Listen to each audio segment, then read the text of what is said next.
जय श्री राधे, जय श्री कृष्णा। कार्तिक मास का महत्तम और कथा सुनने वाले सभी भक्तों का आज की कथा में हार्दिक स्वागत है। भगवान विष्णु और माँ लक्ष्मी की कृपा सदैव ही आप सभी पर और आपके परिवारजनों पर बनी रहे। तो आइए दोस्तों, आज आप सुनेंगे 34वां और 35वां अध्याय का महत्तम। उससे पहले हम सब की दुलारी ब्रज की महारानी श्रीमती राधा रानी का ध्यान कर लीजिए। बोलिए विष्णु भगवान की जय। ब्रह्मा जी कहते हैं, कार्तिक शुक्ला नवमी को द्वापर युग का प्रारंभ हुआ है। अतः वह तिथि दान और उपवास में क्रमशः पूर्वा व्यापनी तथा प्राण्य व्यापनी हो तो गाह्य है। इसी तिथि को नवमी से एकादशी तक मनुष्य शास्त्रोक्त विधि से तुलसी के विवाह का उत्सव करे तो उसे कन्यादान का फल प्राप्त होता है। पूर्व काल में कनक की पुत्री किशोरी ने एकादशी तिथि में संध्या के समय तुलसी की वैवाहिक विधि संपन्न की। इससे वह किशोरी वैधव्य दोष से मुक्त हो गई। अब मैं उसकी विधि बतलाता हूँ। 1 तोला सुवर्ण की भगवान विष्णु की सुंदर प्रतिमा तैयार करावें अथवा अपनी शक्ति के अनुसार आधे या चौथाई तोले की ही प्रतिमा बनवा लें। फिर तुलसी और भगवान विष्णु की प्रतिमा में प्राण प्रतिष्ठा करके स्तुति आदि के द्वारा भगवान को उठावें। पुनः पुरुष सूक्त के मंत्रों द्वारा षोडशोपचार से पूजा करें। पहले देश काल का स्मरण करके गणेश पूजन करें, फिर पुण्य वाचन कराकर नांदी श्राद्ध करें। उसके पश्चात वेद मंत्रों के उच्चारण और बाजे आदि की ध्वनि के साथ भगवान विष्णु की प्रतिमा को तुलसी जी के निकट लाकर रखें। प्रतिमा को वस्त्रों से आच्छादित किए रहें। उस समय भगवान का इस प्रकार आवाहन करें। आगच्छ भगवन देव अर्चिष्यामि केशव तुभ्यं दास्यामि तुलसीम सर्व काम प्रदो भव। अर्थात हे भगवान केशव, आइए देव, मैं आपकी पूजा करूंगा, आपकी सेवा में तुलसी को समर्पित करूंगा। आप मेरे संपूर्ण मनोरथों को पूर्ण करें। इस प्रकार आह्वान के पश्चात 3 बार अर्घ्य, पाद्य और विष्टर का उच्चारण करके इन्हें बारी बारी से भगवान को समर्पित करें। फिर आचमनीय पद का 3 बार उच्चारण करके भगवान को आचमन करावें।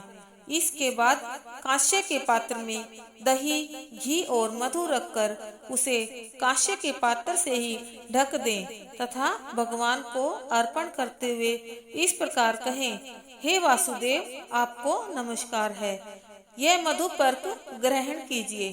तदनंतर हरिद्रा लेपन और अभ्यंग कार्य संपन्न करके गोधूली की बेला में तुलसी और श्री विष्णु का पूजन पृथक पृथक करना चाहिए।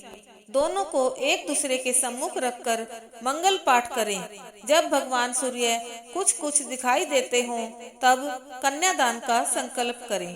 अपने गोत्र और प्रवर का उच्चारण करके आदि की 3 पीढ़ियों का भी आवर्तन करें। तत्पश्चात भगवान से इस प्रकार कहें, आपको तुलसी बहुत ही प्रिय है, अतः इसे मैं आपकी सेवा में अर्पित करता हूँ। मैंने जल के घड़ों से सींचकर और अन्य प्रकार की सेवाएं करके अपनी पुत्री की भांति इसे पाला, पोसा और बढ़ाया है। आपकी प्रिय तुलसी मैं आपको ही दे रहा हूँ, प्रभु आप इसे ग्रहण करें। इस प्रकार तुलसी का दान करके फिर उन दोनों तुलसी और विष्णु की पूजा करें। विवाह का उत्सव मनाएं। सवेरा होने पर पुनः तुलसी और विष्णु का पूजन करें। अग्नि की स्थापना करके उसमें द्वादशाक्षर मंत्र से खीर, घी, मधु और तिल मिश्रित हवन्य द्रव्य की 108 आहुति दें। फिर शिवष्टीकृत होम करके पूर्णाहुति दें। आचार्य की पूजा करके होम की शेष विधि पूरी करें। उसके बाद भगवान से इस प्रकार प्रार्थना करें, हे देव, प्रभु आपकी प्रसन्नता के लिए मैंने यह व्रत किया है। हे जनार्दन, इसमें जो न्यूनता हो वह आपके प्रसाद से पूर्णता को प्राप्त हो जाए। तदनंतर भगवान का विसर्जन करते हुए कहें, हे भगवान, आप तुलसी के साथ बैकुंठ धाम में पधारें। प्रभु, मेरे द्वारा की हुई पूजा ग्रहण करके आप सदा संतुष्ट रहें। इस प्रकार देवेश्वर विष्णु का विसर्जन करके मूर्ति आदि सब सामग्री आचार्य को अर्पण करें। इससे मनुष्य कृतार्थ हो जाता है। बोलिए विष्णु भगवान की जय। अब आप सुनेंगे पचबिखम की कहानी। एक साहूकार के बेटे की बहू थी जो बहुत सुबह उठकर कार्तिक के महीने में रोजाना गंगा जी नहाने जाती, पराये पुरुष का मुंह नहीं देखती। एक राजा का लड़का था। जब भी गंगा जी नहाने जाता और सोचता कि मैं इतनी सुबह नहाने आता हूँ तो भी मुझसे पहले कौन नहा लेता है। 5 दिन कार्तिक के रह गए। उस दिन साहूकार की बहू तो नहा के जा रही थी, राजा का बेटा आ रहा था। खुड़का सुनकर वह जल्दी जल्दी जाने लगी तो उसकी माला मोचड़ी छूट गई। राजा आया और सोचने लगा कि जिसकी माला मोचड़ी इतनी सुंदर है वह खुद कितनी सुंदर होगी। राजा ने सारी नगरी में ढिंडोरा पिटवा दिया कि जिसकी ये माला मोचड़ी है वो मेरे पास 5 रात आएगी। साहूकार के बेटे की बहू ने कहलवा दिया कि मैं 5 रात आऊंगी, पर किसी को साख भरने बिठा दियो। राजा ने गंगा जी पर बिछावन करके एक तोते को पिंजरे में टांग कर रख दिया। वह सुबह आई, पहली पैड़ी पर पैर रखा और बोली, हे कार्तिक के ठाकुर, राई दामोदर, पांचों पांडु, छठे नारायण, भिखम राजा, उस पापी को नींद आ जाए। राजा को नींद आ गई। वह नहा धोकर जाने लगी तो तोते से बोली, सुआ सुआ, तेरे गल घालूंगी हीरा, मेरी साख भरियो मेरे बीरा। सुआ बोला कि कोई वीर भी साख भरता है? तो वह बोली, सुआ सुआ, सुबह तेरे पग घालूंगी नेवर, साख भरियो मेरा देवर। सुआ ने कहा, अच्छा भाभी, मैं तेरी साख भरूंगा। वह तो कहकर चली गई। राजा हड़बड़ाकर उठा। सुआ से पूछा कि सुआ सुआ, वह आई थी, कैसी थी? सुआ बोला, आभा किसी बिजली, होली किसी झल, केला किसी कामनी, गुलाब का सा रंग। राजकुमार ने कहा कि आज मैं उंगली चीर कर बैठूंगा, फिर मुझे नींद नहीं आएगी। दूसरे दिन वह उंगली चीर कर लेट गया। जब वह आई और भगवान से प्रार्थना करने लगी तो फौरन ही राजकुमार को नींद आ गई और वह नहाकर चली गई। तब उसने उठकर तोते से पूछा तो उसकी कई सारी बातें बता दी। तब राजकुमार बोला, मैं आज आंखों में मिर्च डालकर बैठूंगा, और रात को मिर्च डालकर बैठ गया। वह सारी रात हाय हाय करता रहा और वह आई और प्रार्थना करी, जिससे राजकुमार को नींद आ गई और वो नहाकर चली गई। तब राजकुमार ने तोते से पूछा कि क्या वह आई थी? तोते ने कहा, हाँ आई थी। फिर उसने कहा, आज तो बिना बिस्तरे के बैठूंगा, और वह रात को बिना बिस्तरे के बैठ गया। जब वह नहाने आई तो फिर भगवान से वही बात कही तो राजकुमार को नींद आ गई। जब वह नहाकर जाने लगी तो आंख बंद करके चली गई। राजकुमार ने उठकर देखा तो वह नहाकर चली गई। वह बोला कि आज तो मैं आग की अंगीठी रखकर बैठूंगा, जिससे नींद नहीं आएगी, और वह अंगीठी रखकर बैठ गया। साहूकार की बहू आई तो भगवान से कहा कि 4 रात तो निकाल दी, परंतु आज की रात और निकाल दो। भगवान ने उसका सत रख दिया और उसे नींद आ गई। जब वह नहा कर जाने लगी तो तोते से बोली कि इस पापी से कह दियो कि तेरी 5 रात पूरी हो गई हैं, इसलिए मेरी मोतियों की माला मेरे घर भेज देना। सुबह राजा के लड़के ने तोते से पूछा कि क्या वह आई थी? तोते ने कहा कि हाँ वह आई थी और उसने अपनी माला मंगवाई है। तब राजकुमार ने सोचा कि वह तो सच्ची थी, उसका तो भगवान ने भी सत रख लिया। थोड़े दिन बाद राजकुमार के शरीर में कोढ़ निकल गया और वह तड़पने लगा। तो राजा ने ब्राह्मण को बुलाकर पूछा कि मेरे बेटे का शरीर क्यों जल रहा है? तब ब्राह्मण ने कहा कि वह पतिव्रता स्त्री पर बुरी नजर रखता है, इसलिए इसको यह रोग लगा है। तब राजा ने पूछा कि अब कैसे ठीक होगा? तब ब्राह्मण ने कहा कि उस साहूकार की बहू को धर्म की बहन बनाए और उसके नहाए हुए जल से नहाए तो उसका कोढ़ ठीक हो जाएगा। राजा उसकी माला लेकर घर गया और साहूकार से कहा कि यह माला आपकी बहू की है और उसके नहाए हुए जल से मेरे बेटे को नहला दो।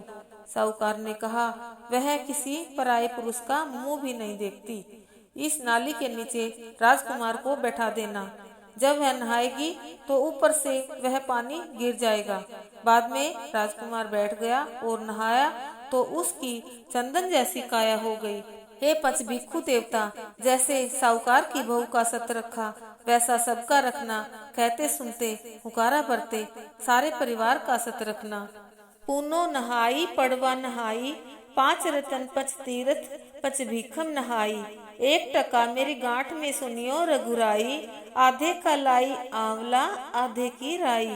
राई दामोदर सांवला जिसने सृष्टि रचाई, राजा के घर उतरी पुत्री बन आई। राजा लाया ब्याह के रानी बन आई, 4 चक्कर 4 मक्कर 4 दिए की लो। मैं तुझसे पूछूं श्री कृष्ण जी कब निस्तारा होए, जब आएगा कार्तिक का महीना तब निस्तारा होए। बोले श्री कृष्ण भगवान की जय। अब आप सुनेंगे कार्तिक की 5 की एक कहानी। एक ब्राह्मण ब्राह्मणी थे। 7 कोस गंगा जमुना नहाने जाया करते थे। ब्राह्मणी बहुत थक जाती थी। एक दिन बोली, कोई बेटा होता तो बहू आ जाती, घर में खाना बना हुआ मिल जाता, कपड़े धुले हुए मिल जाते। ब्राह्मण बोला, तूने बड़ी बात कही, ला मैं तेरे लिए बहू ला देता हूँ। एक पोटली आटा बांध दे, उसमें थोड़ी सी मोहर अशर्फी डाल दे। उसने पोटली बांध दी, ब्राह्मण लेकर चल दिया। कुछ दूर पर जमुना जी के किनारे लड़कियां अपने अपने मिट्टी के घर बनाकर खेल रही थी। उनमें से एक बोली, मैं तो अपना घर नहीं बिगाड़ती, मुझे तो रहने के लिए चाहिएगा। ब्राह्मण को वही लड़की मन भा गई। वह अपने मन में सोचने लगा, यही एक समझदार सी लड़की है। वह उसके पीछे पीछे हो लिया। जब वह घर पहुंची तो बोला, बेटी मैं भूखा हूँ, अपनी माँ से पूछ ले, मेरे लिए 4 रोटी बना देगी क्या? कार्तिक का महीना है, मैं किसी के घर की रोटी नहीं खाता। मेरे पास यह आटा है, अपनी माँ को दे दे और अपनी माँ से कह दे कि आटा छान लेगी। अच्छी बात बाबा, कहकर उसने अपनी माँ से कहा, माँ बाहर बाबा बैठा है, उसकी रोटी बना दो और आटा छान लेना। उसने आटा छाना, उसमें मोहर अशर्फी निकली। वह बोली, जिसके आटे में इतनी मोहर अशर्फी है उसके घर में न जाने कितनी होगी। जब बाबा रोटी खाने बैठा तो उसकी माँ बोली, बाबा तुम लड़के की सगाई करने जा रहे हो? बाबा कहने लगा कि मेरा लड़का तो काशी जी पढ़ने गया हुआ है, अगर तुम कहो तो खांड के कटोरे से तुम्हारी लड़की को ब्याह कर ले जाऊं। लड़की की माँ बोली, अच्छी बात बाबा। वह ब्याह कर ले आया। आकर बोला, रामू की माँ किवाड़ खोल कर देख, मैं तेरे लिए बहू लाया हूँ। बुढ़िया बोली, दुनिया तो बोली मारती थी, आज तू भी बोली मारने लगा। हमारे तो 7 जन्म भी बेटा नहीं है, तो बहू कहाँ से आएगी? ना तू किवाड़ खोल, ब्राह्मण ने कहा। उसने किवाड़ खोले, देखा तो सामने बहू खड़ी है। सास आदर सत्कार से बहू को अंदर ले आई। जब बूढ़े बुढ़िया नहाने जाते तो बहू सारा काम करती, खाना बनाती और कपड़े धोती, रात को उनके पांव दबाती। इस तरह से बहुत समय निकल गया। सास बोली, बहू चूल्हे की आंच न बुझने देना, मटके का पानी न खत्म होने देना। एक दिन चूल्हे की आग बुझ गई। भागी भागी बहू पड़ोस में गई। बोली, पड़ोसन मुझे थोड़ी सी आग दे दो, मेरे चूल्हे की आग बुझ गई है। मेरे सास ससुर आते ही होंगे, सुबह 4 बजे के गंगा जमुना नहाने गए हुए हैं। पड़ोसन ने कहा, तू तो बावली है, तुझे तो ये यूं ही उठा कर ले आए हैं, उनके तो 7 जन्म भी कोई बेटा नहीं है। बहू बोली, ना इनका बेटा तो काशी जी पढ़ने गया है। पड़ोसन बोली, तुझे तो झूठ बोलकर लाए हैं। वह बोली, मैं अब क्या करूं? उसने कहा, जली फूकी रोटी बना दे, अनूठी दाल कर दे, खीर की कड़छी दाल में, दाल की कड़छी खीर में डाल दे। उसको पड़ोसन की सीख लग गई। उसने ऐसा ही किया। सास ससुर आए, आज ना तो आदर सत्कार किया, ना ही उनके कपड़े धोए, खाना लगा दिया। सासू बोली, बहू ये क्या? ये तो जली फूकी रोटी है, अनूठी दाल है। बहू बोली, यही खा लो सासू जी, तुम एक दिन खा लोगी तो कुछ न होगा, मुझे तो जीवन भर अनूठी ही रहना है। सासू बोली, बहू को तो पड़ोस की सीख लग गई, रात को सो गई। बहू सुबह भागी भागी पड़ोस में गई। बोली, अब क्या करूं? बोली, 7 कोठों की चाबी मांग ले। जब सासू जाने लगी तो बहू आगे अड़ गई, बोली बाद में जाना, पहले मुझे सातों कोठों की चाबी दे दो। ससुर बोला चाबी दे दो, आज भी इसका कल भी इसका, हमारा क्या है, आज मरे कल दूसरा दिन। पीछे से बहू ने कोठे खोलकर देखा तो किसी में अन्न, किसी में धन, किसी में बर्तन, किसी में कपड़े, अटूट भंडार भरे पड़े हैं। सातवां कोठा खोल कर देखा तो उसमें गणेश, लक्ष्मी, पीपल, पथवारी, कार्तिक के ठाकुर, राई दामोदर, तुलसी जी का बिडला, 36 करोड़ देवी देवता विराजमान हैं। गंगा जमुना है, वहाँ एक लड़का माला जप रहा है। बहू बोली तू कौन है? लड़का बोला मैं तेरा पति हूँ, किवाड़ बंद कर दे, मेरे माँ बाप आएंगे जब खोलियो। अब तो बहू बहुत खुश हुई। 36 प्रकार के भोजन बनाए, 16 श्रृंगार किए, रांची माची डोले। सास ससुर आए, बड़े प्यार से उनसे बात की, उनके कपड़े धोए, खाना खिलाया। बूढ़ा बोला बहू तो धन देखकर राजी हो गई। बहू सास के पैर दबाती जाए और कहती जाए माँ जी तुम इतनी दूर 12 कोस गंगा जमुना नहाने जाती हो, थक जाती होगी, तुम घर में नहा लिया करो। सास बोली बावली कहीं घर में भी गंगा जमुना बहती है? बहू बोली हाँ माँ जी, चलो मैं दिखाती हूँ। उसने सातवां कोठा खोलकर दिखाया, उसमें गणेश, लक्ष्मी, पीपल, पथवारी, तुलसा, कार्तिक के ठाकुर, राई दामोदर, शिव पार्वती, 36 करोड़ देवी देवता विराजमान हैं। गंगा जमुना बह रही है। तिलक लगाए चौकी पर बैठा एक लड़का माला जप रहा है। माँ बोली तू कौन है? वह बोला माँ मैं तेरा बेटा हूँ। बुढ़िया ने पूछा तू कहाँ से आया? लड़के ने कहा मुझे तो कार्तिक के देवता ने भेजा है। माँ बोली बेटा ये दुनिया क्या जानेगी, क्या जानेगा मेरा घर का धनी, क्या जानेगी देवरानी जेठानी, क्या जानेगी अगड़ पड़ोसन कि तू मेरा बेटा है।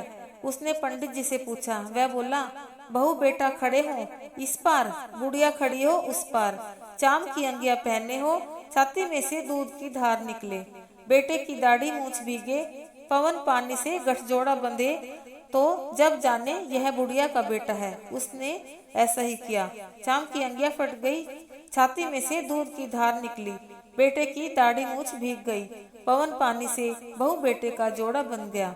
ब्राह्मण बहुत खुश हुए। हे कार्तिक के ठाकुर, राई दामोदर, कृष्ण भगवान ने जैसे बहू बेटा उसको दिए वैसे सबको देना, कहते सुनते उकारा भरते को। अब आप सुनेंगे सोमवार व्रत कथा। एक बहुत धनवान साहूकार था, जिसके घर धन आदि किसी प्रकार की कमी नहीं थी, परंतु उसको एक दुख था कि उसके कोई पुत्र नहीं था। वह इसी चिंता में रात दिन रहता था।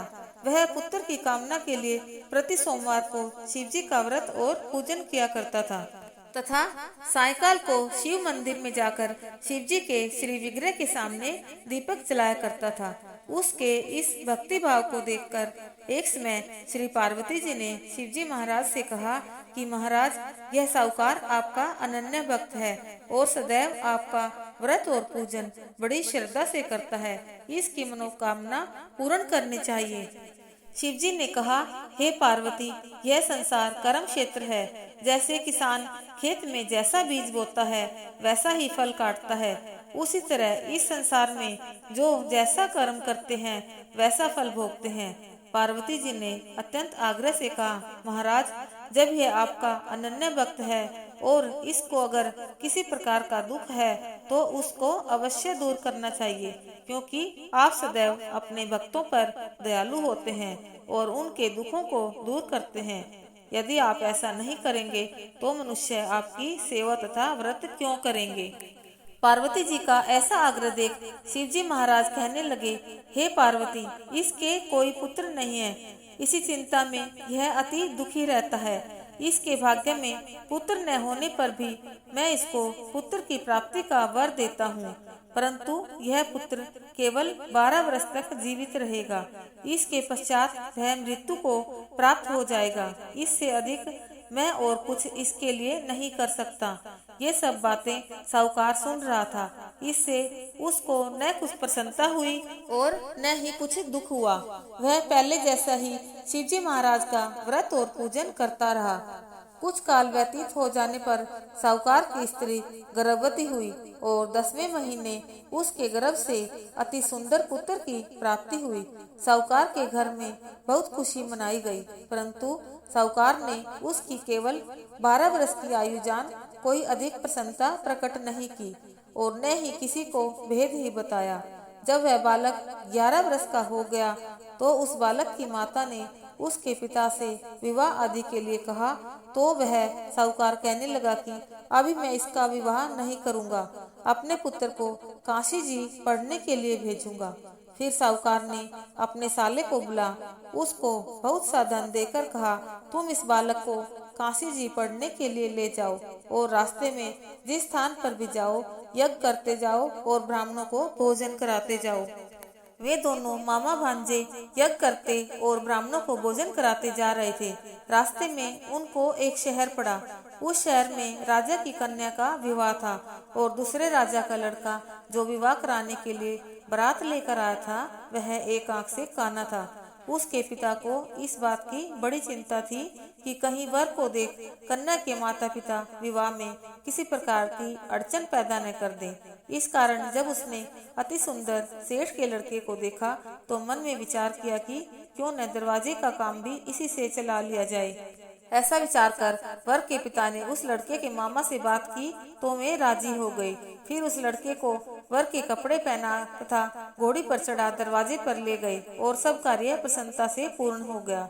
फिर वर के पिता ने सोचा कि यदि विवाह कार्य भी इसी लड़के से करा लिया जाए तो क्या बुराई है। ऐसा विचार करके लड़के और उसके मामा ने कहा, यदि आप फेरों का और कन्यादान के काम को भी करा दें तो आपकी बड़ी कृपा होगी और मैं इसके बदले में आपको बहुत कुछ धन दूंगा। तो उन्होंने स्वीकार कर लिया और विवाह कार्य भी बहुत अच्छी तरह से संपन्न हो गया। परंतु जिस समय लड़का जाने लगा तो उसने राजकुमारी की चुंदड़ी के पल्ले पर लिख दिया कि तेरा विवाह तो मेरे साथ हुआ है, परंतु जिस राजकुमार के साथ तुमको भेजेंगे वह एक आंख से काना है और मैं काशी जी पढ़ने जा रहा हूँ। लड़के के जाने के पश्चात उस राजकुमारी ने जब अपनी चुंदड़ी पर ऐसा लिखा हुआ पाया तो उसने राजकुमार के साथ जाने से मना कर दिया और कहा कि यह मेरा पति नहीं है, मेरा विवाह इसके साथ नहीं हुआ है, वह तो काशी जी पढ़ने गया है। राजकुमारी के माता पिता ने अपनी कन्या को विदा नहीं किया और बारात वापस चली गई। उधर सेठ का लड़का और उसका मामा काशी जी पहुंच गए। वहां जाकर उन्होंने यज्ञ करना और लड़के ने पढ़ना शुरू कर दिया। जब लड़के की आयु 12 साल की हो गई उस दिन उन्होंने यज्ञ रचा रखा था कि लड़के ने अपने मामा से कहा, मामा जी आज मेरी तबीयत कुछ ठीक नहीं है। मामा ने कहा, अंदर जाकर सो जाओ। लड़का अंदर जाकर सो गया और थोड़ी देर में उसके प्राण निकल गए। जब उसने मामा से आकर देखा कि वह मुर्दा पड़ा है, यह देखकर उसको बड़ा दुख हुआ और उसने सोचा कि अगर मैं अभी रोना पीटना मचा दूंगा तो यज्ञ का कार्य अधूरा रह जाएगा। अतः उसने जल्दी से यज्ञ का कार्य समाप्त कर ब्राह्मणों के जाने के बाद रोना पीटना आरंभ कर दिया। संयोगवश उसी समय शिव पार्वती जी उधर से जा रहे थे। जब उन्होंने जोर जोर से रोने की आवाज सुनी तो पार्वती जी कहने लगी, महाराज कोई दुखिया रो रहा है, इसके कष्ट दूर कीजिए। जब शिव पार्वती ने पास जाकर देखा तो वहाँ एक लड़का मुर्दा पड़ा था। पार्वती जी कहने लगी, महाराज यह तो उसी सेठ का लड़का है जो आपके वरदान से हुआ था। शिव जी कहने लगे, हे पार्वती इसकी आयु इतनी ही थी, सो भोग चुका। तब पार्वती जी ने कहा, महाराज इस बालक को और आयु दो, नहीं तो इसके माता पिता तड़प तड़प कर मर जाएंगे।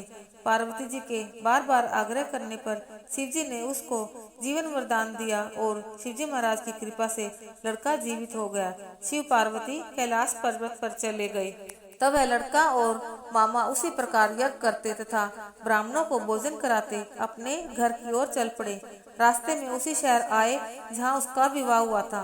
वहाँ पर आकर उन्होंने यज्ञ प्रारंभ कर दिया तो उस लड़के के ससुर ने उसको पहचान लिया और अपने महल में ले जाकर उसकी बड़ी खातिर की।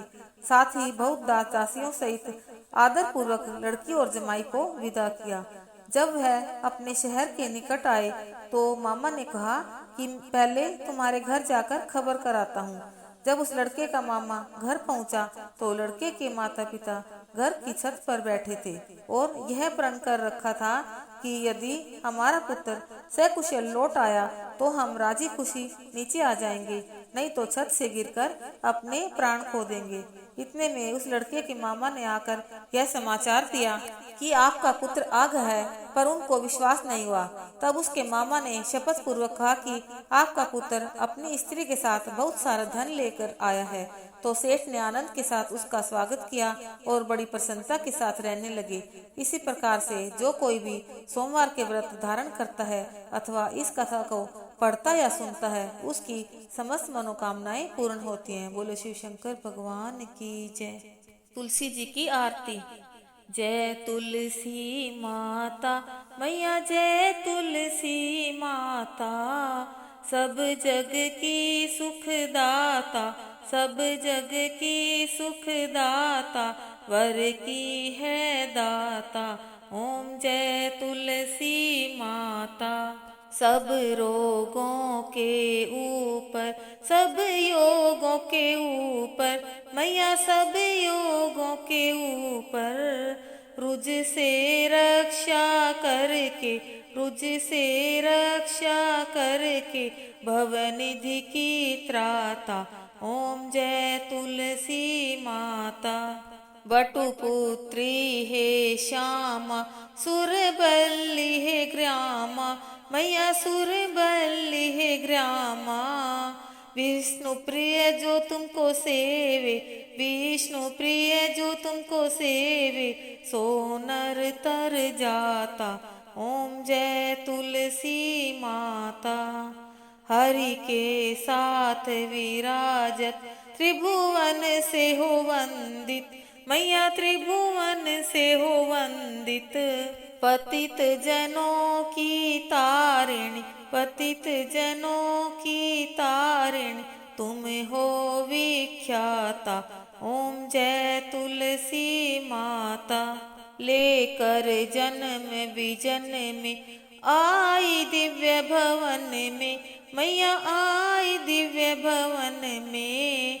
मानव लोक तुम्ही से, मानव लोक तुम्ही से, सुख संपत्ति पाता। ओम जय तुलसी माता। हरि को तुम अति प्यारी, श्याम वरण सुकुमारी मैया, श्याम वरण सुकुमारी। प्रेम अजब है उनका, प्रेम अजब है उनका, तुमसे कैसा नाता। ओम जय तुलसी माता। ओम जय तुलसी माता मैया, जय तुलसी माता।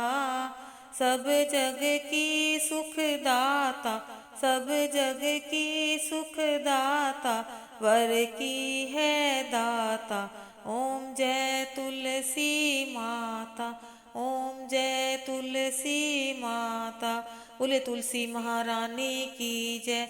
बोलिए शालिग्राम भगवान की जय। बोलिए कार्तिक के देवता की जय। जय जय श्री राधे, जय जय श्री राधे, जय जय श्री राधे श्याम। इसी के साथ ही कार्तिक मास महात्म और कथा समाप्त हुई। अगर आपको मेरी वीडियोज अच्छी लगी हो तो लाइक और शेयर सब्सक्राइब जरूर करें और कमेंट बॉक्स में राधे राधे जरूर लिखें। जय जय श्री राधे कृष्णा।